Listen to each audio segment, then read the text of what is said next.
What if you could hand your children $1 million inheritance, completely tax-free? No 10-year rule panic, no giant tax bill, no watching decades of sacrifice disappear to the IRS. Today, we're revealing the Strategic Roth Conversion Playbook that turns your retirement accounts into a tax-free legacy. Welcome to Leibel On Fire with Amazon best-selling author and Yields for You portfolio manager, Leibel Sternbach. Leibel On Fire is supported by our ETFs, Yields for You Strategy A and Relative Strength Managed Volatility. Our mission is to help 1 million people retire with financial security. Now, the financial independence and retirement show dedicated to helping you build the life of your dreams as fast as possible with as little stress as possible. It's Leibel On Fire. Hello again, everyone, and welcome back to Leibel On Fire. I'm Freddie Bell, and I'm honored to be with Leibel Sternbach. He is the author of a couple of different books. One is entitled Authenticity, and the other is Living with Financial Anxiety. And I'm thinking about the title of that second book, Leibel, because it sounds like you're taking some anxiety out of providing a legacy for your children. So let's talk about those Roth conversions, if you don't mind. Yeah, absolutely. So most people seem to think of the Roth conversions as just a retirement income strategy. Now, I've hung out with you long enough to know that that's not exactly correct, but why do you say they're actually the ultimate legacy planning tool? I've never heard you say that before. Yeah. So when it comes to, let's just set the scene, right? So you've worked hard your whole life, right? You did everything right. You saved a ton of money in your 401k.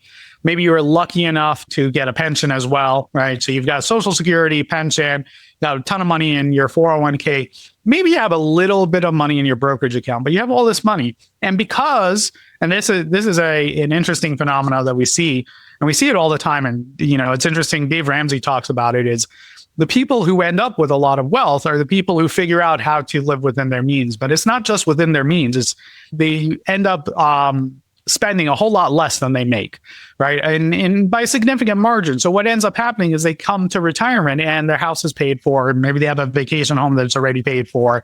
They have their Social Security and their pension, and it's well beyond what they actually need to live off of.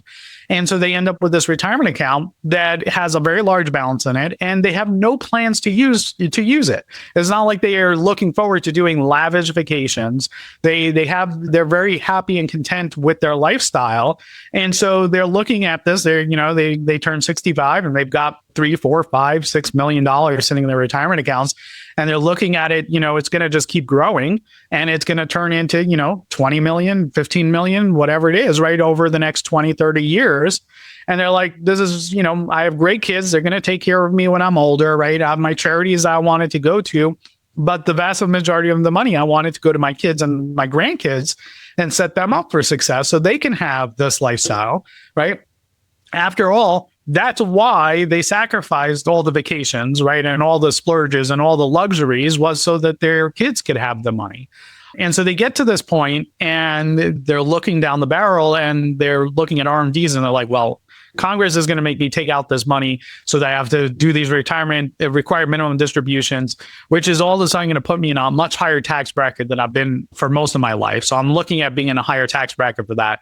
My kids are doing great. And they've got really great jobs and they're making more money than I ever made, when I was working. And then they're going to inherit this, $5-10 million IRA, right? And that $5-10 million is going to turn into RMDs, right? If you split it over 10 years, right? Or even if you take out the minimum, but at one point they're going to have, $1 million, $2 million, $3 million in distributions that's going to hit all at once in their, on their income. And guess what? That means 40 to 50 to 60% if they're in California going to taxes. And they're like, I didn't work hard so that the state of California can be funded with, my hard-earned dollars, or that the IRS can collect it and fund all kinds of stupid government programs, right? That's not what they wanted. They wanted for their kids and grandkids to have a leg up in life.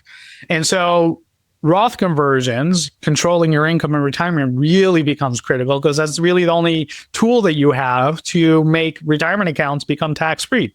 Otherwise, let's rephrase it. What it really is choosing when and how to pay those taxes in a way that's beneficial to you and not Congress. So help me understand the math just a little bit. So if we're paying me being the dad or the grandparent paying taxes on the Roth conversion now, how does that actually save money for my kids, my grandkids later on?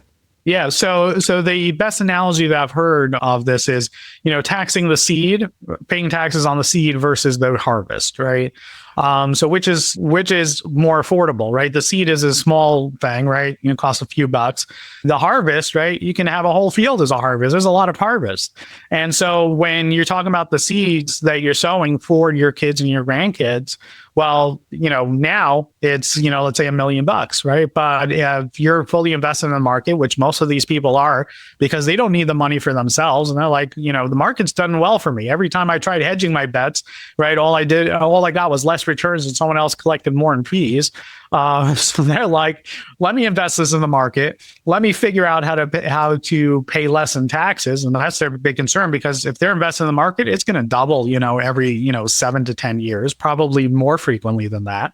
Mm-hmm. And, you get $1 million turns into 2 million, 2 million turns into 4 million, 4 million turns into 8 million very quickly, right? And their kids, again, don't need the money because they're doing really well. So that money is going to keep growing. So where would you rather pay taxes on the $1 million or on the $8 million? And that's always the question, right? So you want to pay on the million, but you want to make sure that when you're paying the money on the million, that you're going to end up paying less taxes on that million than if you waited for it to be 8 million, right? Because again, let's say somebody has 8 kids, not 2 kids. If they've got 8 kids and those kids are older and they're retired, they may actually be in a lower tax bracket at that point. So you got to do some planning and figure out, okay, based on where the money is going to actually go, based on how we're actually growing the money, what is our realistic tax bill for this and what will save us the most money? And again, like we've talked about so much on this show in the last few weeks, timing the market, waiting for those dips so that you get that discount, that's important, which means you got to be invested in a way that will participate in those dips. You need to try to increase the surface area so you get more surface area that gets those dips, right? So maybe instead of holding an ETF of the market, you hold 100 of the stocks of the market, or 50 stocks of the market, so you have more chance of having those decreases and being able to take advantage of it. And it means about being strategic, right? So that you can save money and pay less in taxes, both because you took advantage and timed when you paid the taxes, as well as you paid it more on the seed than on the growth. Interesting. We're talking with Leibel Sternbach about the strategic way that we can manipulate. I shouldn't say the word manipulate, but we can leverage the Roth Conversion Playbook. And I'm wondering, you talked a lot and you mentioned our conversations over the last several weeks. You talked about filling up the tax brackets. Why not just convert everything at one time and just be done with it and just let it do what it does? So if you convert it all at once, typically speaking, right, you're going to pay the most in taxes. So you're not really providing much benefit between you doing it and your kids doing it, other than the dollar amount that you're doing it on. So sometimes we do tell people to do that. Sometimes we tell them, yeah, absolutely, we want to convert everything all at once, especially if there's a terminal illness or something like that, there's some kind of health concern, then we might push them to convert more rather than less. Having said that, though, when we take the long view and we look at the, time as a spectrum rather than just, looking at a single point in time now, we can see that there's going to be times in the future where we're going to have those discounts, right? Where we're going to have those corrections and we're going to have those opportunities. And right now, right, in retirement, maybe our income is fixed. But even for our kids, right, 10 years is a very long period of time for them, right? So yes, we want to try to prepare as much as possible and give it to them, convert as much as possible. But statistically speaking, in a 10-year period, they're probably going to lose their job at some point and they're going to have a period of low income. When they have that period of low income, again, convert more in those years than other years.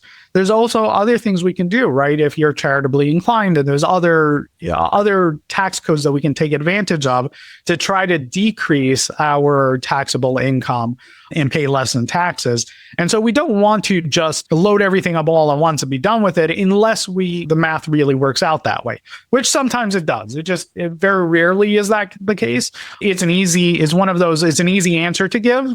But when you do the hard work and you're willing to put in the time, you can get much better outcomes usually. So talk about the outcomes of timing the market, so to speak, and I may not be using the term correctly here, but timing the market so that you're doing these conversions during the best time is what I've heard you say, during a market downturn. Is that the best time to do them? Can you explain that a little further? Yeah, so you want to try to time for these conversions so that you're doing them during market downturns, so that you're, if let's say you've got $1 million, right, that we're talking about. So you have $1 million, market corrects 20%. 20% correction happens every 3.5 years, right? Statistically. Well, every 3.5 years, we get a 20% discount. So either that means, right, our $1 million portfolio goes down to 800,000, right? We're now paying taxes on 800,000, not $1 million. It recovers, right? It'll recover within a year, maybe 2 years, right? So the last few have recovered within a few months, right? But we take advantage of that, and all of a sudden we saved ourselves, right? So even on that $1 million conversion, let's say we converted all of that, right? We saved ourselves $80,000 in taxes. That's a significant amount of money just because we waited for the right time to do it. Wow. So do your tools automatically do that for your customers? So our tools, some of it is tools, but a lot of it is planning up front. It requires doing that hard work up front so that we know who we're looking out for, how much we're looking to do that conversion, how much conversion we're looking to do for each person, and it's different for each person. And then it's also about investing to make sure that that is an opportunity, right? Like you've probably heard this a million times, that, successful people create their own luck, right? It's the same thing when it comes to investing, right? People don't accidentally, invest successfully. I mean, it happens, but it's very rare. When it comes to investing, when it comes to taxes, it's because you created your own luck, whether that's because you bought the right investments or you positioned yourself in a way that you could participate in that upside, right? And so in our case, we're looking for not just market upside, but tax upside as well. And so that means that we have to work to become lucky. And that requires constant work. It's not something that happens automatically. What about that person? We're just about out of time, but I have to ask this. They're listening to you, they're watching you today, and they go to an advisor, maybe not necessarily Leibel. What should they expect? How do they know if they're sitting in front of the right person when we're talking about conversions and the different techniques that you've talked about over time? Yeah. So the big thing that you got to look out for is you got to ask the question, are they allowed to? Does compliance allow them to give tax advice? And a lot of firms are not allowed to give tax advice, right? Now, you ask them about Roth conversions, they'll say, sure, we can do Roth conversions. How much do you want to convert? But that's not the answer you want. What you want is them to tell you how much you should convert and why you should convert, right? And what's the rationale for it. The larger firms, I can guarantee you, right? All the larger firms, if it's a large firm like a Morgan Stanley, a Merrill Lynch, right? Edward Jones, they are not allowed to give tax advice. Small boutique firms, you have a greater chance of them being able to give tax advice. But again, you gotta really look and find out, because a lot of compliance firms, and this is why I started Yields for You, was because I started a large RIA. I started a large investment advisory firm. We supported, dozens of advisors, billions in assets, but our compliance would not let me give tax advice, even though I was an owner of the firm, even though I'm a tax professional, right? They said, because of our, errors and omissions insurance, because most of our advisors are not tax professionals, because we don't want you as a corporation, right, accept that liability, we're not going to allow you to give tax advice, right? And so that's why I started my own firm, was to be able to give tax advice, and I can accept that liability, right? I have to pay more for insurance for it, but I can accept that liability. I'm willing to do it because I know that this is the right thing for the client. A lot of firms won't. So you got to ask that hard question. Are you actually allowed to give tax advice? Are you going to reach out to me proactively and recommend tax strategies for me? Or will I be the one instigating it? Because if they're not a tax focused firm, right, and this is not what their bread and butter is, or the bread and butter is, hey, we sell you an annuity and convert it all at once, right? That's not necessarily the right thing for you. So you want, again, just doing the hard work, right? Everything in life is about doing the hard work. If someone says, I've got an easy solution for you, right? A get rich quick scheme, it probably ain't going to work. So yieldsforyou.com has all this information, Leibel? Yeah, all this information is on yieldsforyou.com. We've got nice calculators for you so you can kind of quantify for yourself, Does a Roth conversion make sense? How much money could you potentially save by doing a Roth conversion? And again, take advantage. We do these free retirement taxable analysis. Reach out. We will do a plan for you. We will help you figure out the answer for yourself, whether you use us as an advisor or not. In fact, the vast majority of people who take advantage of us never hire us as an advisor. And we're okay with that because we are not a right fit for most people. Most people just need help with this decision and understanding whether it applies to them or not. And we are more than happy to do this. Makes a lot of sense. That's Leibel Sternbach. The website is yields4u.com. Yields, the number 4, the letter U.com. We've talked about a lot of strategies, and if there's something that piques your interest, remember that you can get a free, no obligation, personalized tax optimization plan just by going to the website. Check the notes. All that information is right there. That's all the time we have for right now. I'm Freddie Bell with Leibel Sternbach. Leibel is on fire, can't you tell? And we'll be back next time. If you would like to see how the Yields for You team can help you get off the Wall Street roller coaster and save you money on taxes so you can live the life of your dreams, book an appointment online at yields4u.com or call 410-914-4894. Yields for You is a registered investment advisor in the state of New York and only transacts business in states where the firm is properly registered or is excluded or exempted from registration requirements. Registration as an investment advisor is not an endorsement. Information presented on this program is believed to be factual and up to date, but we do not guarantee its accuracy, and it should not be regarded as a complete analysis of the subjects discussed. Discussion should not be construed as an offer to buy or sell or solicitation of any offer to buy or sell the investments mentioned. Annuity guarantees are subject to the claims paying ability of the issuing insurance company. Content should not be viewed as legal or tax advice. Always consult an attorney or tax professional regarding your specific legal or tax situation.